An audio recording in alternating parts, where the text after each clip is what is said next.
Hisham Jalil masuk PAS pula dah. Kecewa lah pakcik. Hisham Jalil ni Tok Mat Ashraf Wajdi, pakcik harap pemimpin UMNO masa depan. Biar Muslim dan non-Muslim pro Malaysia. Dalam kurungan bukan Malaysia. Dia pro Malaysia. Jadi kita semua orang ni dia ada dua payung. Pertama, PN, Perikatan Nasional yang diketuai PAS, Barisan Nasional yang diketuai UMNO. Jadi kita ni boleh lari kat mana-mana payung esok. Tak akan ada payung yang akan terlalu ultra. Tapi UMNO kena kalah dululah siapa enggak. Kluster mahkamah, kluster urban, kluster jual vaksin, kluster projek, kluster sentris ni dia takkan tahan. Dia akan keluar UMNO ni dan UMNO ni akan bersih secara organik insyaAllah. Okey, ini bukti Tok Mat faham bagaimana nak bersihkan UMNO. Tapi itulah Tok Mat dia tak mampulah nak lawan Wak Pusat tu. Walau beberapa orang yang akan ikut saranan pakcik untuk Negeri Sembilan ni, tumpah darah pakcik sendiri ni, pakcik ada saran dengan 3 perkara. Pertama, undi PN jika Muslim. PN ni dia akan bertambung dengan BN kan, Muslim dengan Muslim kan, kau kena undi. Sebab membazir undi BN ni, kalau kau tengok yang lopeh-lopeh, walaupun Barisan Nasional ni dia bergabung dengan PH, dia hanya menang 300, 600, 2,000 ke bawah ayo. Yang ni dia dah pecah. Dia tak ada dah undi Pakatan Harapan tu, dia tak ada. Jadi kalau kau undi membazir yo. Sesok bergabung pula deh.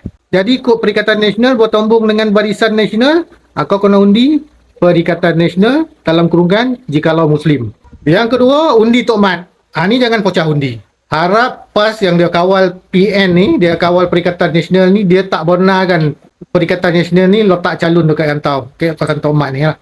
Sebab Tok Mat ni dia kena menang. Kalau kita ni ikhlas lillahi ta'ala abatasa, kena letak Tok Mat, kena menangan dia.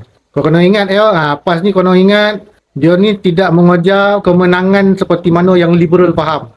Dia menang itu lain definisi ya. Jadi nombor 3 pula. Jangan mengundi kok tak ada calon Muslim.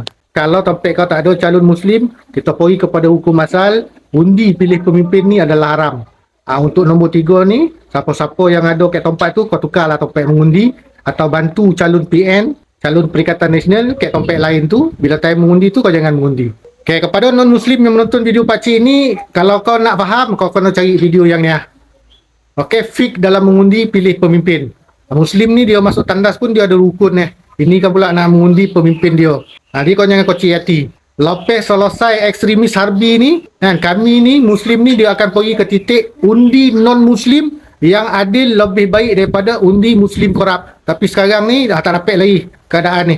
Dia dah melampau-lampau dah tak dapat lagi. Okey, dan pakcik ni pun tak mewakili Perikatan Nasional pun. Okey, tu pasal tu Guru Haji Hadi ni dia mewakili kapal. Tu sebab kenyataan itu dia ada pertimbangan yang lain-lain. Pakcik ni bebas. Pakcik cakap, pakcik syorkan macam ni. Okey, macam ni, macam mana sure lah. Dan tak ramai pula orang yang ikut pun saranan pakcik ni